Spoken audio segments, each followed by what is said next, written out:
일어나셔서 우리 창세기 3장 21절을 좀 보도록 하겠습니다. 창세기 3장 21절입니다. 우리 같이 읽도록 하겠습니다. 시작. 주 하나님께서 또한 아담과 그의 아내에게 가죽옷을 만들어 입히시니라. 아멘.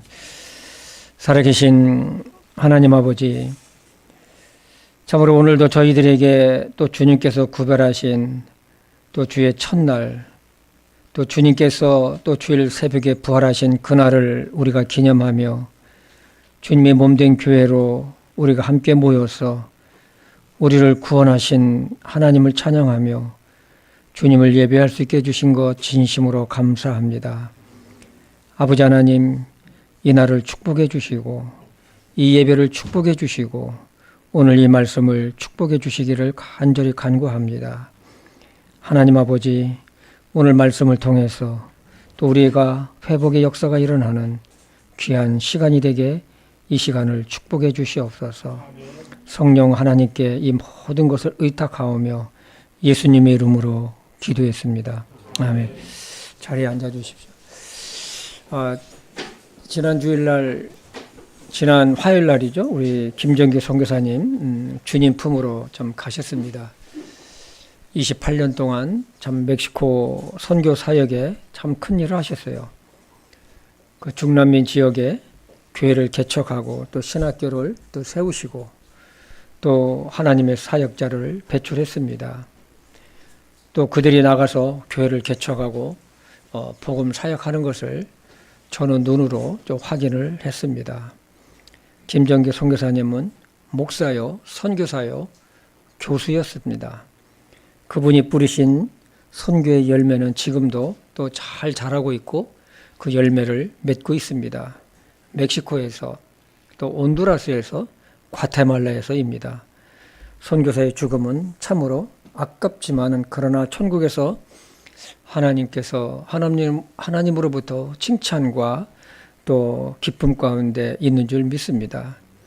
참 선교사님을 그 장례식을 치르면서 참 받은 그 은혜가 있어요. 그것은 뭐냐면 사람이 참 오래 사는 것보다도 더 중요한 것은 어떻게 사느냐에 있었어요.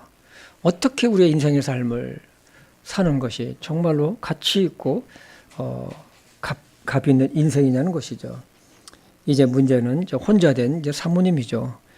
그동안 선교사님과 함께 남편을 내조하면서 선교를 하셨어요. 김정기 선교사님이 그렇게 선교 사역을 할 수 있었던 것은 사모님의 내조와 그 기도가 있었기 때문이라고 봅니다. 그러나 이제는 홀로가 되셨잖아요. 우리는 이런 사모님을 또 귀하게 또 여겨야 할 것입니다. 그래도 감사한 것은 또 슬하에 장성한 두 딸이 서울에 살고 있고 그래서 큰 힘이 될 것 같습니다. 아들은 지금 멕시코에서 아버지의 대를 이어서 교회를 개척해서 또 선교 사역을 또 하고 있습니다. 또 사모님의 모든 요정과 또 우리 주님의 도우심과 은혜가 또 사모님에게 늘 있기를 또 기도해 주시면 참 고맙겠습니다. 오늘 그 말씀은 지난 목회자 진교회 때에 제가 목사님들과 이런 사모님들, 이런 사역자들에게 전한 말씀이었는데 그것을 좀 다시 좀 우리 성도님들에게도 좀 필요하겠다. 그래서 조금 수정도 하고 조금 바꾸고 좀 더 우리 교회 성도님들에게 맞게끔 해서 오늘 말씀을 전하게 되겠습니다. 이 사람은요, 정말로 하나님과의 이 관계가 이 회복이 되지 않으면 살 수 없는 존재예요. 살 수 없는 존재예요. 여러분, 이 사람은요, 살아있으나 하나님 말씀에 보면은 죽어 있는 존재예요. 막 살아서 움직이지만 하나님의 눈에 볼 때는 그 사람은 죽은 존재예요. 하나님의 진노 아래에 있다고 됐잖아요. 하나님의 심판이 항상 그 머리 위에 머물러 있다고 그랬어요. 그래서 하나님과의 관계가 허물어졌을 때에 하나님과의 관계가 이것이 회복이 되지 않았을 때에 어떤 현상이 일어나느냐? 지금 오늘날 바깥에서 일어나는 모든 사람들의 현상들 같은 것이 일어나고 있어요. 오늘 우리가 재물관에 대해서 우리가 성경 공부했잖아요. 이 재물의 전부인 거예요. 이 돈 때문에 형제지간에 싸우고, 이 돈 때문에 부모 자식 간에 의의가 상하고, 하여튼 이런 일들이 비일비재하고, 의리를 끊어지는 건 일도 아니고요. 하나님의 관계가 회복되지 않으면 살아있거나 죽어있는 존재가 바로 우리 사람들이에요. 그렇기 때문에 이것을 또 우리가 한 발 더 나가서 우리 그리스도인들에게 이 접목을 시키면 우리 그리스도인들도 우리가 하나님과의 관계가 늘 회복되는 역사가 우리 늘 있어야 되는 거예요. 우리 목사님들도 마찬가지죠. 하나님의 관계가 늘 회복이 돼야 돼요. 회복이 되지 않으면 목회자들도 목회를 제대로 할 수가 없다는 거예요. 저희 집에는 복도에 철봉이 있어요. 이게 디귿자로 철봉인데 이 턱걸이를 할 수가 있는 거예요. 여러분 제가 턱걸이 몇 개 하는지 아세요? 궁금하시죠? 한번 오시면 제가 보여드릴게요. 그런데 이 턱걸이를 할 때 낑낑대고 올라가잖아요. 이게 올라가고 이걸 이제 내려온단 말이에요. 바등바등 대다가 이제 더 못 올라가잖아요. 이게 내려온단 말이에요. 그런데 그것을 한 20초나 좀 한 30초나 조금 쉬었다가 또 매달리면 이게 또 조금 올라가요. 이게 뭡니까? 회복이에요. 만약에 이것이 회복이 안 되면 어떻게 될까요? 못 올라가는 거예요. 우리가 영적인 삶에 있어서도 하나님과의 관계가 있어서도 이런 회복이 늘 일어나야 돼요. 왜냐? 여러분 정말 우리가 회복이 되지 않으면 어떤 현상이 일어나는지 여러분들과 저는 너무 잘 알고 있어요. 옛날에 섬기던 교회 한 자매님하고 좀 만났어요. 목사님 여기 집 금방 지나가는데 꼭 만나고 싶어요. 그래서 이제 만나서 차도 한잔 했어요. 근데 여러분 하나님과의 회복이 되지 않는 그리스도인은요 정말로 어려운 인생의 삶을 살아갈 것입니다. 왜냐하면요 우리는 직장에서도 그렇고 우리가 집안일에서도 그렇고 또 어떤 일을 해서도 마음이 어려울 때가 참 많이 있어요. 그러면 마음이 어려우면 어떻게 됩니까? 육신적인 것들이 속에서 계속 일어나요. 육신적인 것들이요. 감정에 따라 마음이 흔들릴 때도 많이 있어요. 하루에도 몇 번씩 일어나요. 그래서 마음이 힘들어요. 그때가 바로 하나님과 그때마다 회복하는 역사가 일어나야 된다는 거예요. 그러나 하나님과 이어지는 영적인 회복이 안 되면 그리스도인들은 그만큼 말씀이나 기도나 우리 목사님들은 사역에 많은 장애가 일어나요. 이것은 어쩔 수가 없는 현상입니다. 그래서 요한계시록 3장 5절에 보면 예수님은 에베소 교회에 너희가 처음 사랑을 회복하라고 그래요. 너희가 믿음이 있는데 그것이 어디로부터 떨어졌는지 너는 기억하고 회개하고 처음 행위를 가져라. 그렇지 않으면 내가 속히 내 등잔대를 그것의 자리에서 옮기리라 했어요. 하나님은요 우리의 연약함을 너무 잘 아세요. 그래서 하나님은 늘 우리와 회복되기를 원하시는 분이 누구냐? 우리도 원하지만 하나님은 더 원하신다는 거예요. 왜냐하면 우리는 하나님의 자녀이기 때문에 그렇습니다. 무엇보다도 우리의 삶 속에서 하나님의 회복의 은혜가 없으면 힘든 인생의 삶을 살 수밖에 없다는 것이죠. 우리가 이 세상 살아가면서 기쁨이나 행복을 느낄 때가 얼마나 될까요? 별로 없어요. 별로 없어요. 오히려 마음이 힘들고 나를 스트레스 주고 염려하고 근심걱정하는 것이 우리의 자신을 지배할 때가 너무나도 많아요. 다람쥐 쳇바퀴 돌듯 타는 인생의 굴레에서 정말로 하나님과의 영적인 회복이 안 되면은 늘 사는 것이 힘들어요. 늘 힘들어요. 그래서 답답해요. 그래서 어느 경우에는 사는 것 자체가 두려움을 갖게 돼요. 그러면 기도가 될까요? 하나님의 말씀이 마음에 잘 심겨질까요? 예배에 기쁨과 감사가 있을까요? 쉽지가 않아요. 오늘 우리가 읽은 본문 말씀은 우리가 너무나도 잘 알아요. 아담과 하와가 범죄했었을 때에 하나님으로부터 죄에 대한 엄중한 심판의 메시지를 받게 됩니다. 그 심판은 저주였어요. 에덴에서 쫓김을 당하고 남자는 땅을 갈며 땀을 흘려야만 먹고 살 수가 있어요. 여자는 해산하는 고통이 따릅니다. 그리고 결국은 뭡니까? 흙으로 돌아가는 죽음의 저주예요. 여러분, 이것이 지금 우리 인생 아닙니까? 우리 인생이에요. 어떤 분은 그러더라고요. 생일 되면 생일 축하합니다. 우리 다 하잖아요. 생일이. 근데 따지고 보면 죽음이 그만큼 더 가까이 온 거예요. 사실 보면.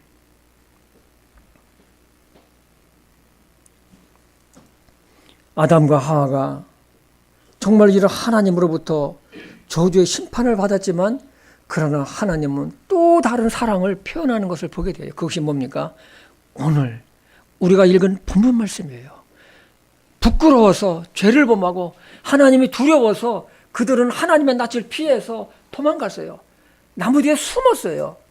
하나님을 뵐 수가 없는 거예요. 하나님은 아담아 너 어디 있느냐? 몰라서 부르셨을까요? 아니에요. 넌 나오라는 거예요. 내게 나오라는 거예요. 너 나하고 화목하자는 거예요. 회복하라는 거예요.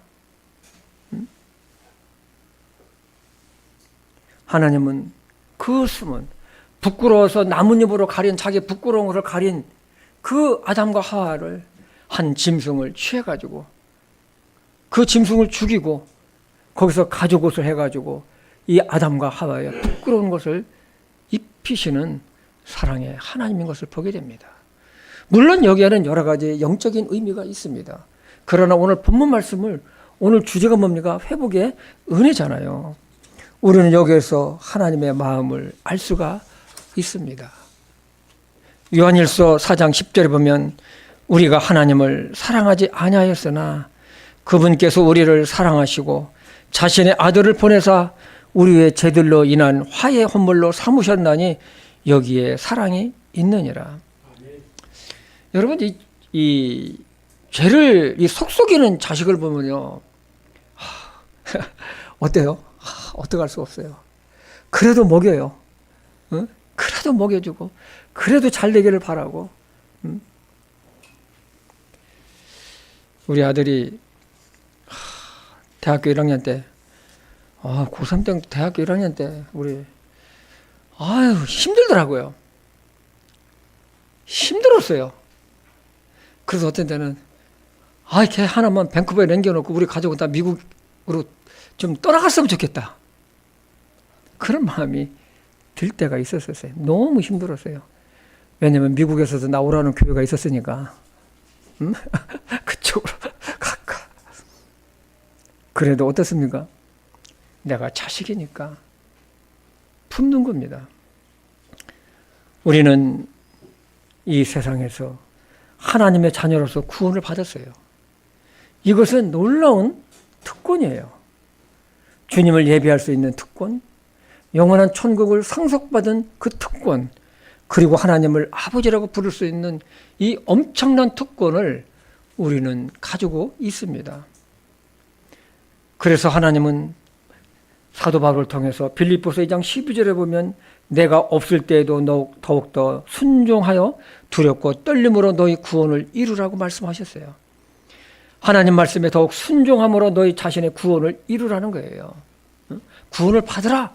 그것이 아니고 너희가 구원받은 것을 하나님의 말씀을 순종함으로 너희가 구원받은 것을 더 드러나게 하라는 것입니다.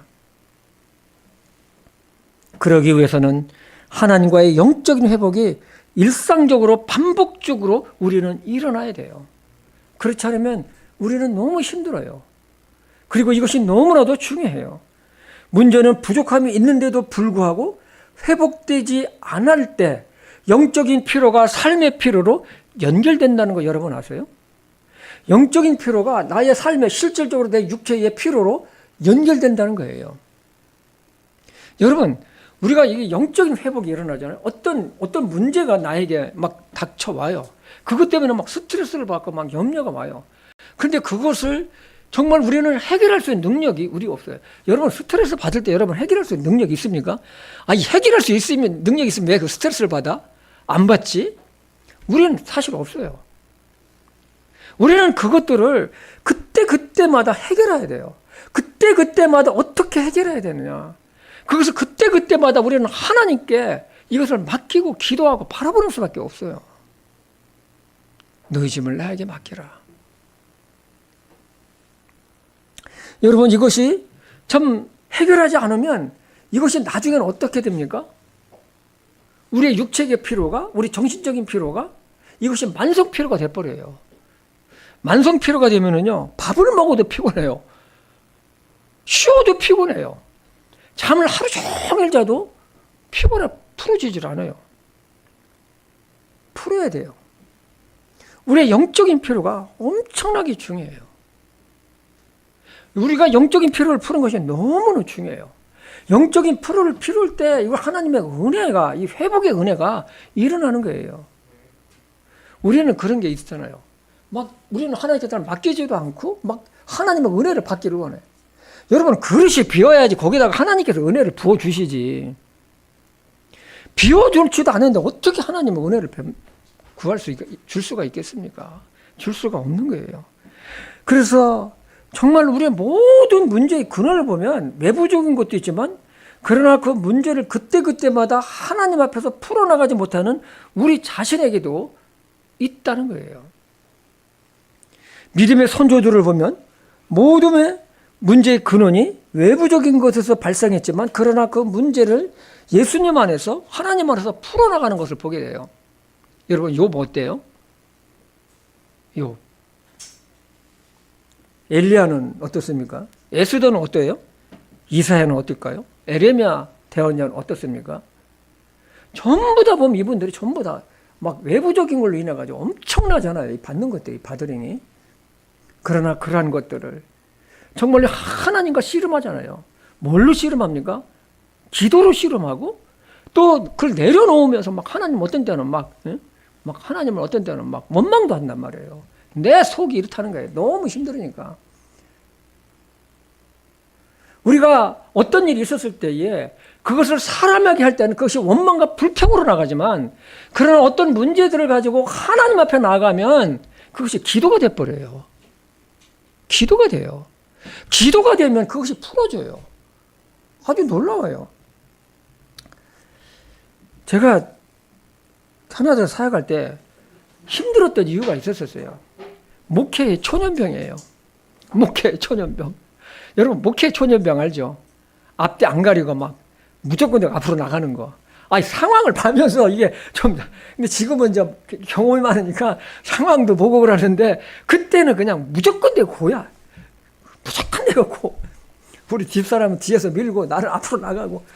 그러니 얼마나 힘들겠어요, 여러분. 오로지 하나님의 영광을 해서, 복음을 해서 그냥 무조건 내가 고. 그러니 얼마나 힘들겠어요. 목회자의 한계가 느낄 때가 참 있었어요. 한 번은, 목사님, 새벽 기도 해야 됩니다. 아, 그래, 하자고.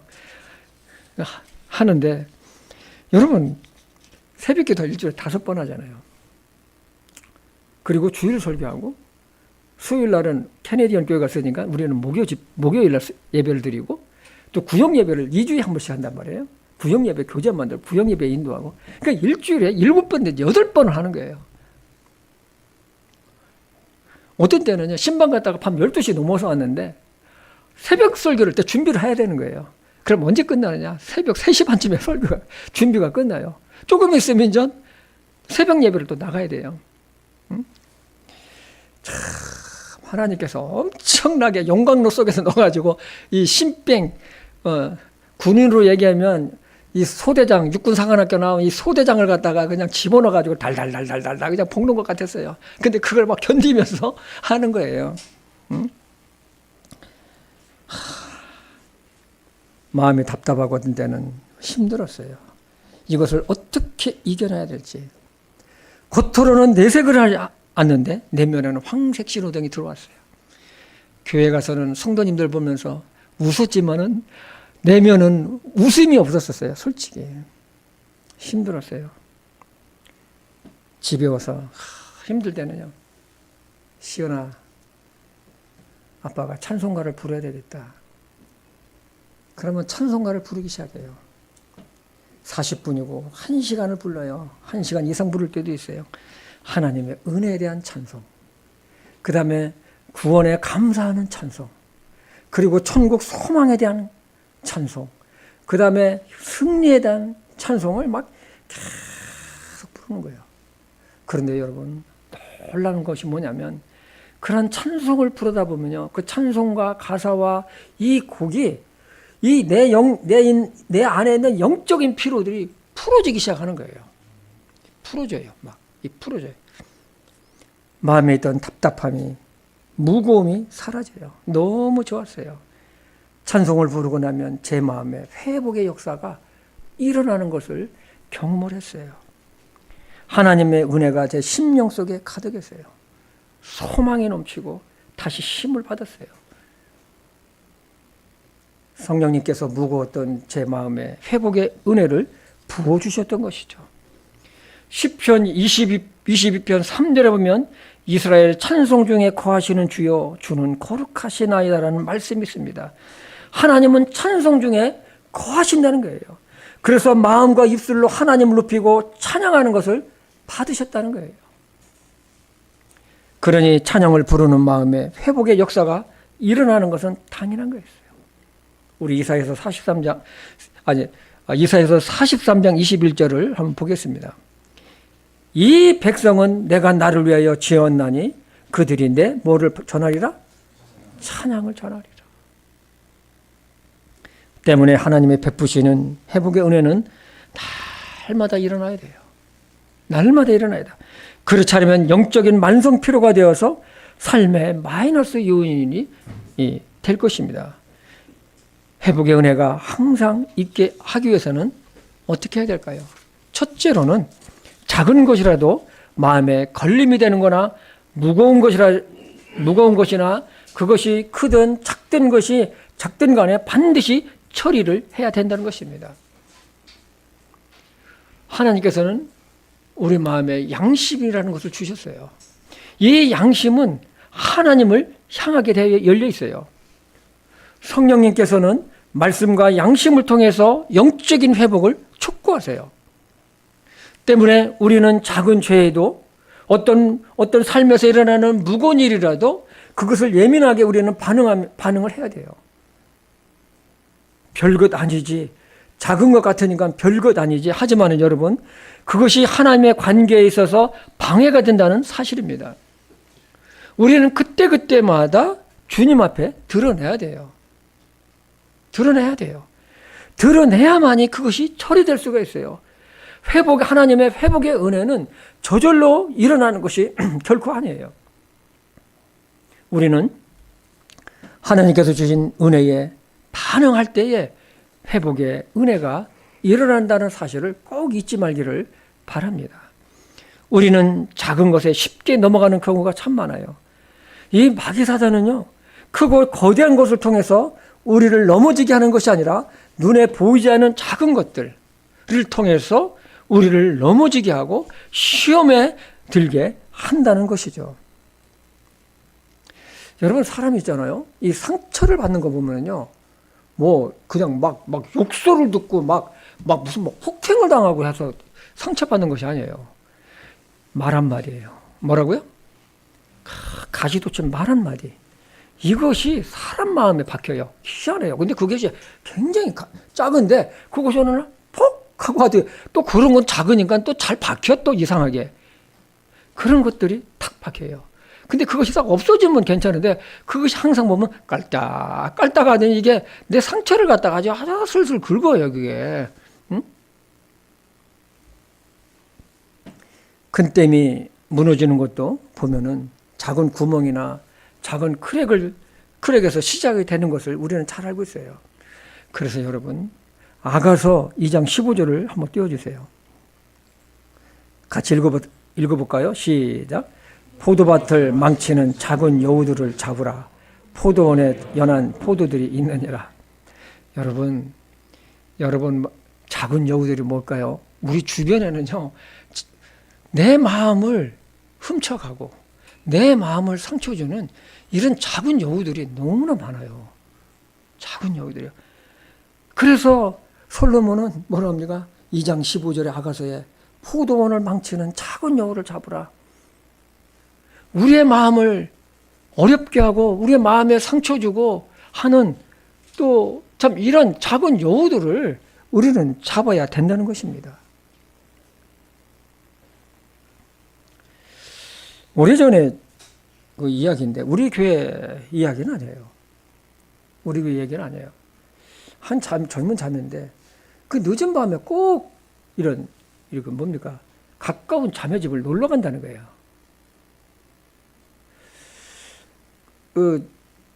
이제 목사님 막 힘들다고 좀 안 왔으면 좋겠다고.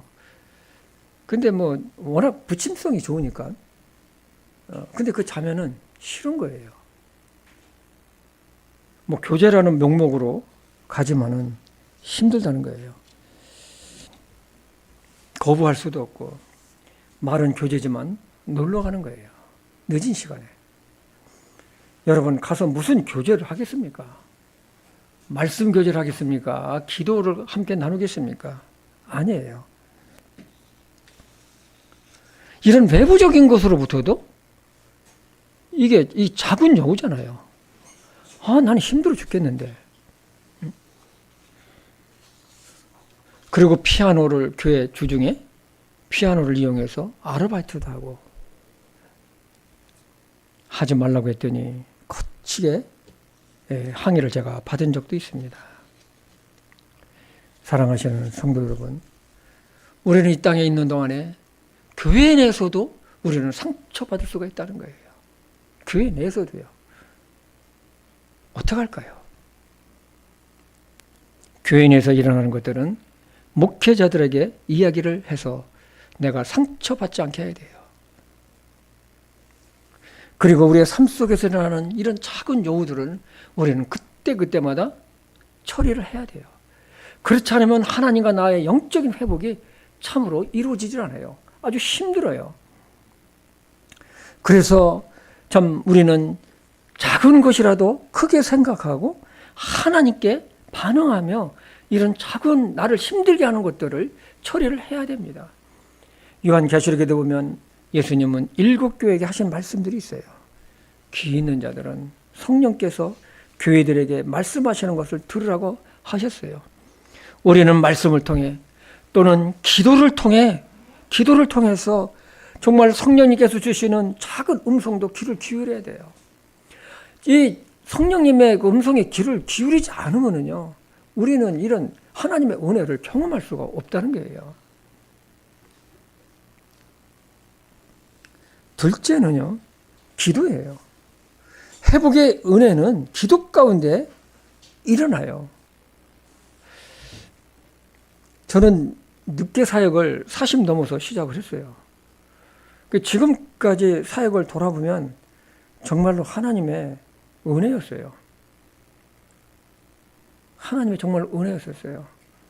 제가 잘하는 것이 뭐가 없잖아요. 힘들고 어려울 때마다 감당하게 하셨고, 지나고 나니까 구비구비마다 하나님께서 함께 하시는 은혜가 있었습니다.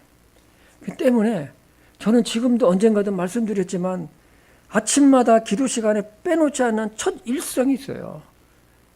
그것이 뭐냐면, 하나님이요, 오늘도 저에게 긍휼하심을 베풀어 달라는 기도예요. 하나님의 긍휼하심이 없으면 내가 살아갈 수 없다고 그래요. 하나님의 긍휼하심이 있어야만이 내가 교만하지 않다는 거예요. 오늘도 하나님께서 나의 생명을 지켜주시고 하나님의 사역자로서, 하나님의 자녀로서 주님의 긍휼하심 속에서 살아가게 해달라고 늘 아침에 일어나면 기도를 합니다. 이것은 나의 모든 주권이 하나님께 있다는 것을 제가 고백하는 기도이기도 합니다. 하나님 아버지의 긍휼하심을 진솔하게 구할 때마다 참 놀라운 것이 있어요. 그것은 주님의 은혜가 나 심령 속에 들어오는 것을 내가 느껴요. 그것은 제 자신을 낮아지게 하고, 그리고 크게 생각했던 것들이 작아지게 하는 은혜를 경험하게 된다는 거예요. 맨눈으로 볼 때는 이게 막 엄청나게 크게 보이잖아요, 어떤 문제가. 그러나 하나님께 은혜를 구하고 기도하면 그것이 작아져요. 없어지는 것이 아니라 그게 이게 작아지는 거예요. 작아지면 어떻습니까? 그것을 내가 감당할 수 있다는 거예요. 이 정도는 내가 감당할 수 있지. 너무 크면 감당이 안 되잖아요. 펑 넘어지잖아요. 그러나 하나님께서 그걸 감당하게 해주세요. 감당하게 해주시는 거 어떻습니까? 그것이 작아지는 거예요. 여러분들에게도 그런 동일한 은혜가 있기를 원합니다. 네? 그래서 날마다 우리는 하나님의 긍휼하심을 구하며 엎드려야 된다는 것이에요. 놀라운 것은 하나님 앞에 솔직담백하게 고백하고 주님의 은혜와 도우심을 구하면 하나님은 우리의 심령 속에 말할 수 없는 평안함, 안전함, 감사와 함께 저 깊은 곳에서 주님이 주시는 은혜의 감동을 느끼게 될 것입니다. 걸어갈 때도, 저는요, 걸어갈 때도 기도해요. 걸어갈 때도요. 이걸 워킹 프레이라고 그러잖아요. 그리고 운전할 때도 내가 주님을 생각하면서 하나님, 저를 불쌍히 주십시오. 저를 불쌍히 여기달라고 기도할 때가 있어요. 문득. 그러면서 나의 연약함을 하나님께 고백을 해요. 내가 연약할 때에 주님은 강하시잖아요. 아멘? 내가 연약할 때 주님은 강하세요. 그리고 이런 게 있잖아요. 어떤 사람이 막 나한테 막 화가 나. 나도 막 화가 나. 저도 성격 급한 거 알죠? 막 하는 거. 화가 나는 거예요. 근데 속으로 어떻습니까? 구원받지 못한 저 죄인은 그 죄성이 저라는 거 어떡하겠나. 어쩔 수 없다. 저렇게 하는 것이 저 사람은 당연하다 생각하면 마음이 착 가라앉아요. 왜 아멘 소리 안 합니까? 구원받지 않았으니까, 하나님은 사람이 아니니까 그 마음속에 얼마나 지옥 같겠어요. 그 지옥에서 뭐가 나오겠어요? 독이 나오는 거예요. 그러니까 그걸 막 내뿜는 거예요. 어저께 그 자매님이 그 스타벅스에서 만나기로 했는데, 우리 집 근방에 차를 끌고 따고 갔는데 주차장이 탁 막혀 있었어요. 그러니까 가니까 막 주차장 구분하고 살짝 논쟁이 있더라고요. 보니까 그럼 저쪽 뒤에 내가 이렇게 차 세우는데 클릭합시다 해가지고 같이 타가지고 주차 세워놓고 오는데 그 자매님이 그러는 거예요. 아니 목사님, 이 주차장에 바리케이트를 쳐놨으면 내가 들어가려고 했는데, 그럼 그 관리하시는 분이 오늘은 이런 사유 때문에 주차시킬 수 없습니다 하면 되는데 막 차 빼라고 막 성질을 내면서 저패 돈 내고 주차라고 막 그래가지고 자기도 모르게 막 화가 났다는 거예요. 그래서 제가 뭐라고 한 줄 아세요? 자매님, 그 사람 당연해요. 왜냐하면 그 사람 안에 그 악한 죄의 성품이 그대로 나온 거예요, 자매님한테. 그러니까 그러려하세요.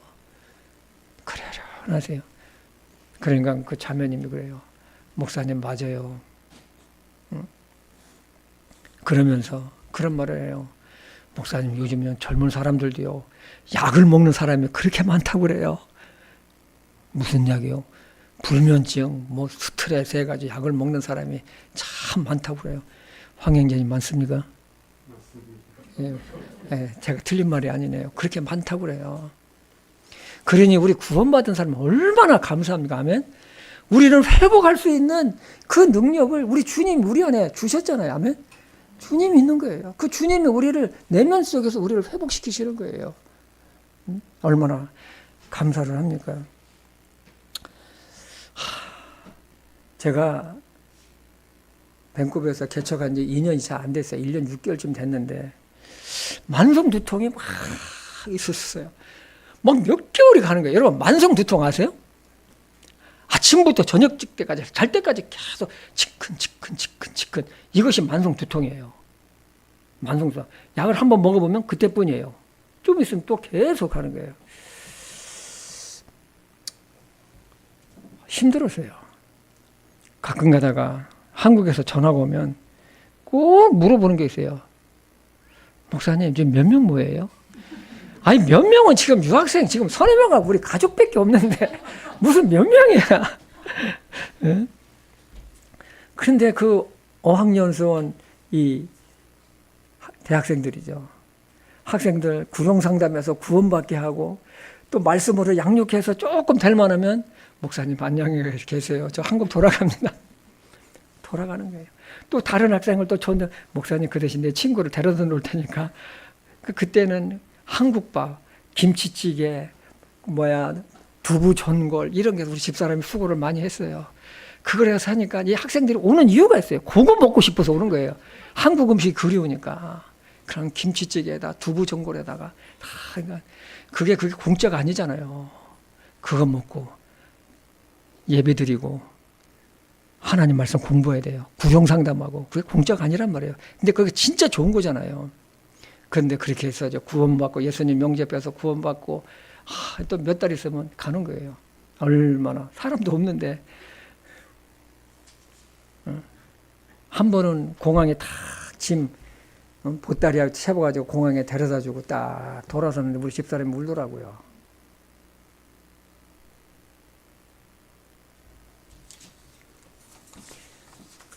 막 우는 거예요. 막 눈물 흘리면서요.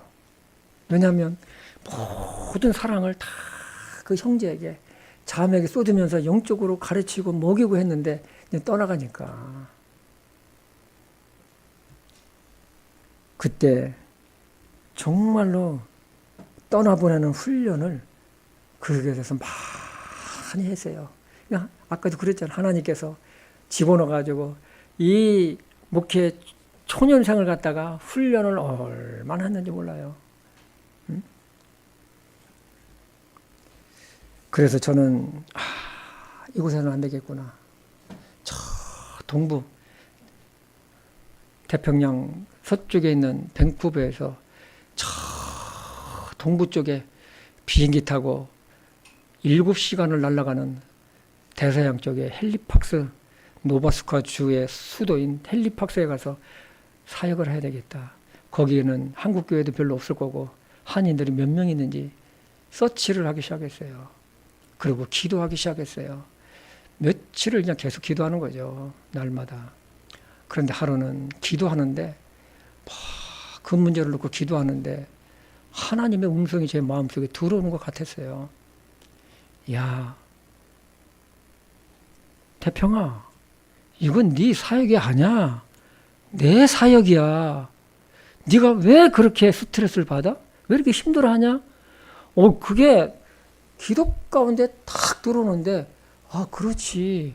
이것은 내 사역이 아니고 하나님의 사역이구나 하는 순간에 막 눈물이 나왔어요. 눈물이 막 하나님께 회개의 눈물이 나오기 시작했어요. 하나님, 내가 정말 잘못했습니다. 나를 용서해 주십시오. 이것을 내 사역이라고 생각하고 하나님의 사역이지만 이걸 내 사역이라고 하고 엄청나게 힘들게 했던 거예요. 응? 그러니까 어떻습니까? 내 힘으로 사역을 했던 거예요. 그래서 하나님께 처음에 회개하는데 얼마나 눈물이 흘리는지 아주 눈물이 아주 눈물바다가 됐어요. 밑에가. 그리고 아멘하고 끝났어요. 그런데요, 거짓말 같은 기적이 일어났어요. 몇 달 동안 만성 두통이 없어져 버렸어요. 아멘 했는데 깨끗해졌어요. 이거 희한하지 않아요? 여러분, 만성 두통 있는 분 계세요? 응? 만성 두통. 그 스트레스 받아가지고. 그러니까 그 스트레스 받으니까 만성 두통으로 그게 된 거예요. 그런데 그것이 하나님과 다 내려놓고 내가 회개하고 하나님의 그 관계가 회복되니까 어땠습니까? 만성 두통이 싹 없어져 버린 거예요. 회복의 은혜를 하나님께서 주셨던 거예요. 그리고 그 이후에 저는 사역에 대한 마음의 자세가 완전히 바뀌었어요. 그동안 교회는 주님의 몸된 교회라고 말하고 그렇게 믿고 가르쳤지만 그러나 속중심에는 내 교회라는 생각이 더 강했던 것이죠. 그래서 내 힘으로 어떻게 해보려고 성장시키려고 했던 노심초사했는데 그것이 안 되니까 만성 두통이 됐던 것이죠. 기도 가운데 그것이 제 마음속에서 다 무너져 내렸어요. 그리고 그 이후부터 이제는 아내와 함께 참 기도하면서 전도지를 들고 참 월요일서부터 금요일까지 참 전도 다녔던 것이 있습니다. 버스 정류장에서 비가 오나 눈이 오나 바람이 부나 정말로 그때부터는 막 충성된 하나님의 종으로서의 사역을 하자. 대형 몰, 한인마켓, 또 폰북을 보고 한국 사람 집을 찾아다니면서 도어노킹하고 하면서 했습니다. 참으로 하나님은 참 영혼들을 보내주셨어요. 참 그때의 그 회복의 역사가 일어나니까 교회도 참 하나님께서 회복시켜 주시더라고요. 저희 강남교회 우리 성도님들도 제 눈에는 보석과도 같은 분들이에요. 여러분 한 분 한 분들이 하나님께서 저희 교회에 하나님께서 저희 교회에 보내주신 분들입니다. 함께 하나님을 예배하고 배우고 주님 안에서 같은 믿음과 같은 뜻으로 교제하고 주님을 섬길 수 있다는 것이 얼마나 감사한지 몰라요. 그 밴쿠버에서도 그렇고 여기서도 가끔가다 이런 생각할 때가 있어요. 아니, 저분이 왜 우리 교회에 오셨지? 이런 생각이에요. 저분이 왜 우리 교회에 오셨지? 응? 더 크고 더 설교 잘하는 그런 교회의 목사님들이 계시는데 왜 우리 교회에 오셨지? 하면 생각하면 해답이 금방 나와요. 아, 하나님께서 보내주셨구나 하면은 그냥 대답은 다 된 거예요. 밴쿠버에 있을 때도 1시간씩 자기 집 앞에 한인 교회가 있는데 1시간씩 걸려서 막 고속도로를 운전해서 우리 교회로 오는 거예요. 그때 뭐냐면 저분이 왜 우리 교회 오시나 왜 옛날에 장로교회 다니셨던 분인데 왜 우리 이 독립침례교회 이 성서침례교회로 오셨지? 우리 교회는 주기도문도 안 하고 축도도 안 하고 방언도 하는 사람이 있으면 못하게 만들어버리고 응? 여러 가지 뭐 집사도 남자만 그것도 한두 명 세워 있지. 아이들까지 100명 되는데도 집사 딱 2명 세웠어요. 남자만. 그리고 또 우리 교회 오면은 한국에서 뭐 집사였네 권사였냐면 그런 직분의 계급장은 다 떨어뜨려. 그냥 구원받았으면 형제예요. 그러니까 우리 교회에 있어야 돼, 와야 될 이유가 없어요. 오는 거예요. 왜 왔지? 그리고 거기에는 목회자 커뮤니티가 있어요. 목회자 모임이 있어요. 저한테 맨날 오는 거예요. 아, 목사님 참석해달라고. 그 제가 안 가요. 우리와 믿음을 함께하지 않는 교회나 이런 데는 저희가 안 가거든요. 세퍼레이션, 분리해요. 그러니까 어떻습니까? 힘든 거죠. 그냥 우리는 그냥 하나님께서 말씀하신 대로 그냥 믿고 가는 거예요. 그냥 누가 보면 어리석게 보일 수도 있어요. 답답함을 느낄 수도 있을 거예요.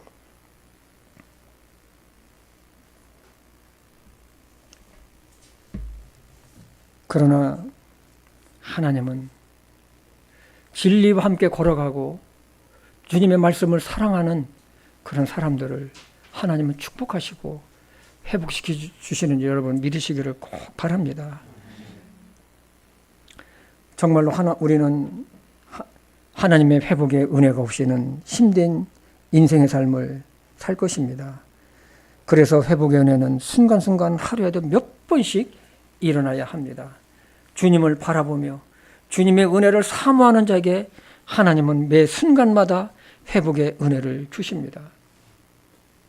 우리가 어떻게 해야 하는 이유는 우리 안에는 우리가 이렇게 해야 하는 이유는 우리 안에 죄의 성품이 있기 때문에 우리가 구원받았을지라도 우리 안에는 죄의 성품이 있어요.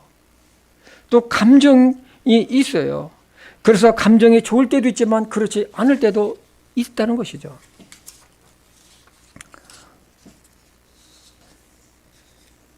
다윗이 정말 잘한 것이 있어요. 그것은 하나님께 잘 엎드렸어요. 기도했어요. 그는 어떠한 불행한 일이 있을 때에도, 무슨 일이 있을 때에도 그는 하나님께 늘 자신을 막 고백했어요. 여러분, 시편이 다윗의 고백이 너무 잘 나오잖아요. 시편의 대부분이 보면은요, 이 다윗의 기도예요, 기도.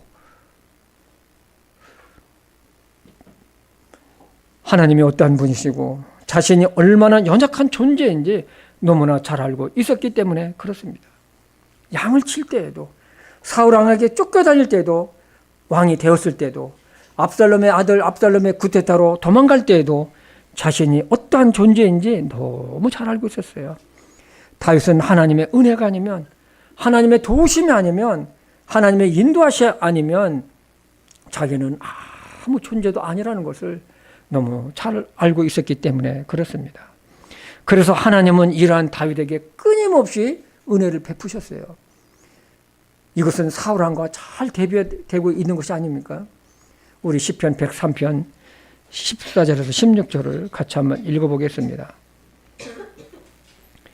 그분께서는 우리의 구조를 하시며 우리가 뭔지임을 기억하시도다. 여러분, 이 말씀이요, 엊그저께 우리 선교사님 그 유골 그 빠진 거, 이 먼지처럼 된 거 요만큼 쌓여 있더라고요. 어? 먼지예요. 희한하잖아요. 우리 몸이 그렇게 돼요. 15절, 사람으로 말하건대 그의 날들은 풀과 같으며 그가 번영하는 곳은 들의 꽃과 같도다. 바람이 그것 위에 지나가면 그것이 없어지나니 그것이 있던 자리도 다시는 그것을 알지 못하려니라. 때문에 우리는 우리 자신을 잘 알아야 돼요. 여러분, 너무 이 세상 사는 거 너무 힘들어 하지 마세요. 아멘? 예, 너무 힘들어 하지 마세요. 우리는 늘 하나님 앞에 기도하고 또 나의 모든 것이 하나님께 있다는 하나님의 주권을 인정하며 또 그리고 우리의 본성과 모습 하나도 숨김없이 있는 그대로 드러내며 겸손하게 낮추는 기도를 반복적으로 하기 바랍니다. 우리는 정말로 가난한 심령이 되어야 돼요. 가난한 심령이 되어야만 하나님 앞에 겸손하게 기도할 수가 있어요. 왕의 권위도 또 채통도 필요 없어요. 이런 것들은 겉옷에 불과할 뿐입니다. 가난한 심령에서 나오는 진솔한 기도에 하나님은 회복의 은혜를 내려주실 것입니다. 마지막으로 세 번째로는 하나님은 우리보다 먼저 회복을 원하신다는 사실입니다. 오늘 본문 말씀에 하나님은 범죄한 아담에게 가죽옷을 입히셨어요. 이것은 회복을 원하시는 하나님의 마음입니다. 그러나 오늘은 하나님께서 이 아담에게 옷을 입히신 것은 아담이 부끄러워하지 말고 숨지 말고 나오라는 거예요. 나오라. 이것이 하나님의 사랑이요 은혜 아닙니까? 하나님께서는 예수 그리스도를 보내신 것도 죄로 말미암아 하나님의 저주와 심판 아래에 있는 우리를 용서하시고 하나님과 화목하게 하시기 위해서 위한 것이 아닙니까? 우리 요한복음 4장 9절에서 10절입니다. 하나님께서 자신의 독생자를 세상에 보내사 우리가 그분을 통해 살게 하셨은즉 이것 안에서 하나님의 사랑이 우리를 향해 나타났느니라. 우리가 하나님을 사랑하지 아니하였으나 그분께서 우리를 사랑하시고 자신의 아들을 보내사 우리의 죄들로 인한 화해 헌물로 삼으셨나니 여기에 사랑이 있느니라. 하나님은 지금도 회복의 은혜를 강같이 흘려 보내고 있습니다. 살아가는데 힘드세요? 어떤 문제로 마음이 답답하고 무거우세요? 아니면 미래를 생각하면 마음이 무겁습니까? 예수님은 말씀하셨어요. 마태복음 6장 25, 26절입니다. 같이 읽어볼까요? 시작. 그러므로 내가 너에게 이르노니 너희 생명을 위해 너희가 무엇을 먹을까 혹은 무엇을 마실까 너희 몸을 위해 무엇 염려하지 말라. 생명이 음식보다 소중하지 아니하며 몸이 소중하지 아니하냐. 공중의 날짐승들을 보라. 그것들은 씨 뿌리지도 아니하고 거두지도 아니하며 곡간에 모이도록 아니하되 너희 하늘 아버지께서 그것들을 먹이시나니 너희는 그것들보다 훨씬 더 낫지 않냐. 아멘. 우리는 이 세상에 잠시 머무는 동안 지금까지 하나님은 우리를 먹이셨어요. 인도하셨어요. 우리는 우리 삶 속에서 있는 많은 작은 여우들로 인해서 아파하고 힘들고 염려할 때도 있을 것입니다. 힘들다, 어렵다, 아프다 하면 우리의 마음은 하나님을 그때마다 향해야 됩니다. 아멘. 날마다 몇 번이라도 하나님과 회복의 은혜가 있어야 된다는 것입니다. 이것이 주님과 동행하는 삶입니다. 회복이란 이전 상태로 되돌리는 것을 말합니다. 육신적인 일로 힘든 것들 하나님과의 관계로 회복시켜 버리시기 바랍니다. 우리 베드로전서 5장 7절을 같이 읽겠습니다. 너희의 모든 염려를 그분께 맡기라. 그분께서 너희를 돌보시느니라. 이 시간 하나님의 회복의 은혜가 강같이 흐르기를 바랍니다. 오늘 내 안에 하나님의 회복의 은혜를 가로막는 작은 여우가 있다면 그것이 무엇이든지 하나님께 드러내시기 바랍니다. 그러면 그 위에 하나님께서 여러분의 심령 속을 회복시켜 주실 것입니다. 우리가 주님 앞에 설 때까지, 주님이 공중에 재림하실 때까지 우리 모두에게 주님의 회복의 은혜가 강같이 흐르기를 주님의 이름으로 축복합니다. 기도하겠습니다. 아버지 하나님, 오늘 참 회복의 은혜라는 주제로 말씀을 전했습니다. 하나님 아버지, 정말로 우리는 하나님의 은혜가 없이는 우리는 이 세상에 살아갈 수가 없습니다. 너무나도 우리를 힘들게 하고 아파하게 하고 염려하게 하는 것들이 너무나도 우리를 둘러싸고 있기 때문에 그렇습니다. 하나님 아버지, 참으로 이런 것들로부터 우리를 이기게 하게 주시고 날마다 이런 것들을 주님 앞에 내려놓으며 주님께서 주시는 회복의 역사가 우리의 마음에 늘 가득할 수 있도록 하나님 도와주시옵소서.